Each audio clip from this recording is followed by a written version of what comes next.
that enabled large-scale corruption and impunity committed by Mr. Odinga's sponsor and co-conspirator and handshake co-principal, Uhuru Kenyatta. This will fail and the truth will be known. Police action commendable. To the Kenya Police, we salute you for having quickly come of age and for rising to the occasion. The President's action to restore fiscal autonomy to the service is paying anticipated dividends of efficiency and professionalism. We commend you for doing your best to keep Kenyans and their livelihoods safe and secure. We urge you to enforce the law firmly and bring all perpetrators of the criminal mayhem committed at Mr. Odinga's behest to account. They must be charged for every stone thrown, property looted, goods destroyed, and persons injured, no matter who they may be. And make Azimio and ODM fully accountable for the injury, loss, and damage occasioned by the rioters' thuggery they mobilized on the pretext of constitutionally protected demonstration.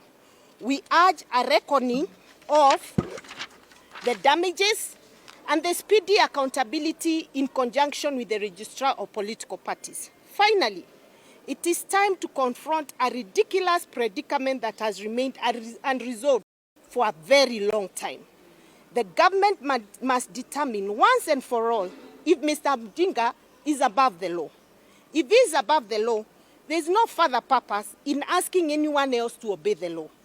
If, on the other hand, the government determines that Mr. Odinga is not above the law, it must activate all appropriate mechanisms to bring him to accountability without further delay, because justice must be done.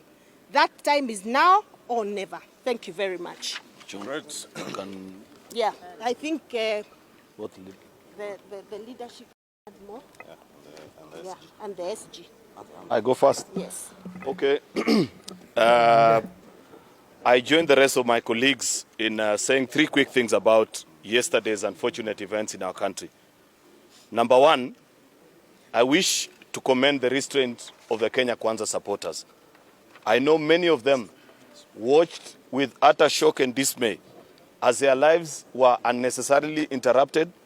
They could not go about their businesses, their children could not go to school, and many other duties that they could not go about because of the incessant, ugly behavior of ODM goons that they reign terror in this city and few parts of the country.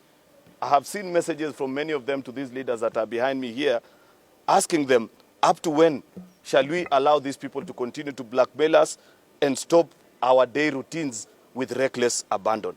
I wish to plead with them that kindly allow the government of the daytime as we sort this issue for once and for all. Never again shall Kenyans continue to live under Mr. Odinga's blackmail, for which he is rewarded after every election. This administration has said this is the final time. This shall never happen again.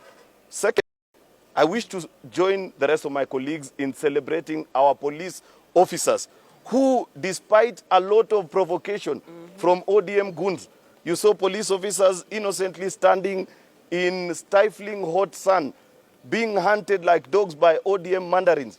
But they kept their calm, they never shot anybody, they peacefully dispersed the crowds. We want to tell our police officers that is what we expect.